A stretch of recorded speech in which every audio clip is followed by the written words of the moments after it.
Good morning friends. मैं Amit Kumar Gupta advocate अपने income tax के केसेस की सीरीज में आज जो केस आप लोगों के सामने डिस्कस करूंगा उस केस का नाम है assistant commissioner of income tax versus Bholaram papers and powers private limited. ये case 93 ITR tribunal page number 419 पर रिपोर्ट हुआ और ये केस 17 दिसंबर 2021 को डिसाइड किया गया। इस केस के फैक्ट्स इस तरीके से हैं। एसएससी ने अपनी निल की रिटर्न फाइल करी, एसएससी के यहाँ सर्च हुई और सर्च के अंदर एसएससी को सेक्शन 153A का नोटिस भेजा गया। सेक्शन 153A का नोटिस के अंदर जिस साल की असेसमेंट एसएससी की चल रही थी उस साल एसएससी को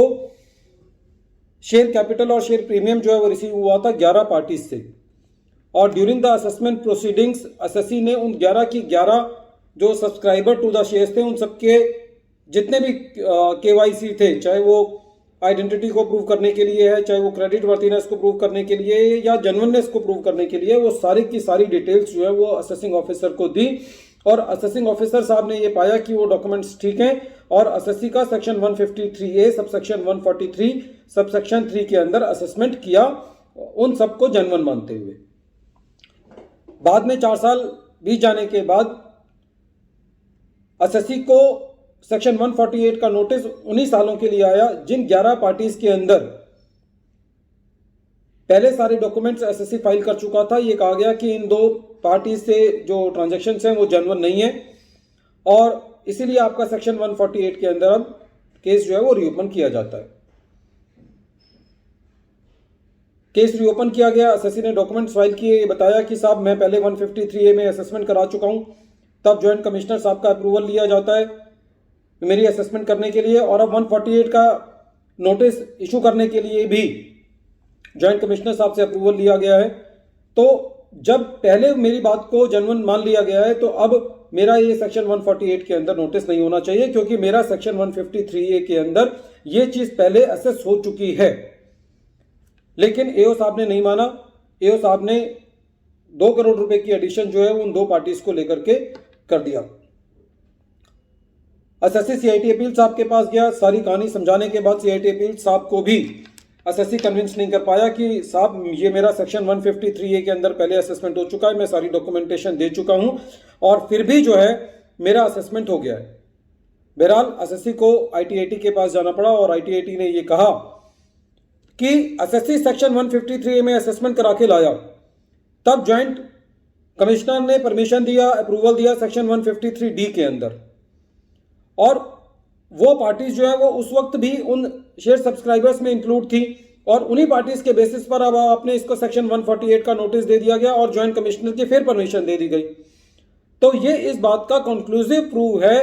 कि ज्वाइंट कमिश्नर साहब ने जो अपनी अप्रूवल दी है वो बिल्कुल मैकेनिकल अप्रूवल दी है, उसमें कोई एप्लीकेशन ऑफ माइंड नहीं है। और जो असेसिंग ऑफिसर ने इंडिपेंडेंट इंक्वायरी करनी होती है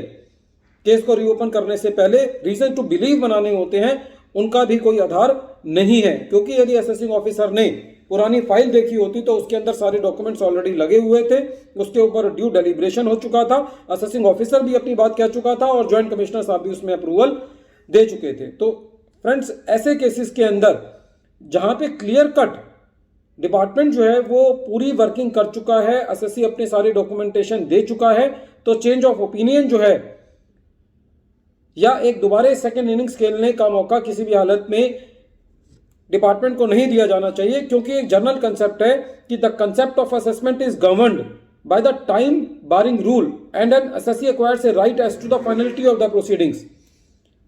कोई तो असेसमेंट प्रोसीडिंग्स की फाइनलिटी होगी, आप एक असेसमेंट कंप्लीट कर देंगे, उसके बाद ज्वाइंट कमिश्नर साहब ने उसको अप्रूवल दे दिया और फिर आप सेम प्रोसीडिंग्स को उसी ज्वाइंट कमिश्नर की परमिशन के द्वारा रीओपन कर देंगे जो कि पहले ड्यू डेलिब्रेशन जो है वो हो चुकी है। तो इस केस में पटना आईटीएटी का ये कहना था कि यहां पे it is mere a change of opinion, the assessing officer does not have the reason to believe the income has escaped assessment and all the deliberation has been done into the first innings in the first round of litigation. So it is a clear cut case where the section 148 notice should not have been issued and the department does not have the jurisdiction to issue notice under section 148 in this case. Friends, once again I am repeating the name of the case, The name of the case is Assistant Commissioner of Income Tax versus Bhola Ram Papers and Powers Private Limited. ये case 93 ITR tribunal page number 419 पे report हुआ, Patna ITAT ने decide किया और ये case 17 दिसंबर 2021 को decide किया गया. Friends, at the end of this video, I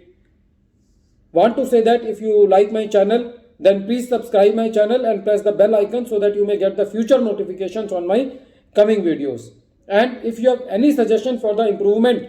of this channel, then you may feel free to WhatsApp me. You can write in the comment box also. I will be very thankful by getting your suggestions. Thank you, friends.